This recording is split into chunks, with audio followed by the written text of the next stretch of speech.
কালো জিরা আর সর্ষে বাটা দিয়ে লাউ শাক রান্না করে খেয়েছেন কখনো? হারিয়ে যাওয়া গ্রাম বাংলার এই রান্নাটা আজকে চলেন আপনাদের খুবই সহজে করে দেখাই। আসসালামু আলাইকুম দর্শক, সবাই কেমন আছেন? আশা করছি সবাই অনেক অনেক বেশি ভালো আছেন। আজকের রান্নার জন্য প্রথমেই কড়াইতে দিয়ে দিয়েছি তেল সামান্য গরম হয়ে গেছে। এখন এর মধ্যে দিয়ে দিচ্ছি শুকনা মরিচগুলোকে একটু কেটে দিয়েছি। এখন এর মধ্যে দিয়ে দিচ্ছি হাফ চা চামচ কালো জিরা, এরপর দিচ্ছি প্রায় 1.5 টেবিল চামচ রসুন কুচি। এগুলোকে কিছুক্ষণ ভেজে নেওয়ার পর এর মধ্যে দিয়ে দিচ্ছি পাকা লাল মরিচ কুচি। এখানে আপনারা আপনাদের টেস্ট অনুযায়ী ঝালের পরিমাণ ব্যবহার করবেন।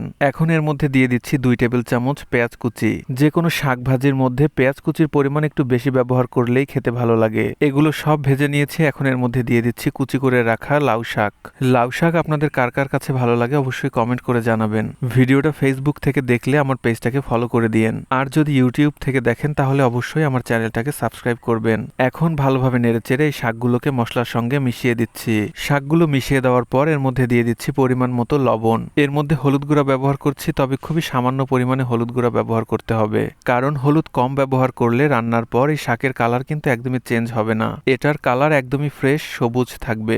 এখন এই শাকগুলোকে ভালোভাবে নেড়েচেড়ে ভেজে নিতে হবে। শাকগুলো যখন 70% মতো সিদ্ধ হয়ে যাবে সেই পর্যায়ে এর মধ্যে দিয়ে দিতে হবে কাঁচামরিচ, লবণ আর সরিষার পেস্ট। এখানে 1 টেবিল চামচ সরিষার সঙ্গে একটা কাঁচামরিচ এবং সামান্য পরিমাণের লবণ দিয়ে বেটে নিয়েছিলাম। এখন শাকগুলোকে ভালোভাবে নেড়েচেড়ে এভাবে সিদ্ধ করে নিলেই আমাদের শাকের রেসিপি কিন্তু একদমই রেডি। এগুলোকে একটু বারবারই নেড়ে দিতে হবে আর খেয়াল রাখতে হবে শাকগুলো যাতে পুড়ে কালো না হয়ে যায়। সরিষা বাটা দিয়ে লাউ শাকের রেসিপি কিন্তু একদমই কমপ্লিট হয়ে গেছে। এখন এটাকে নামিয়ে নিচ্ছি।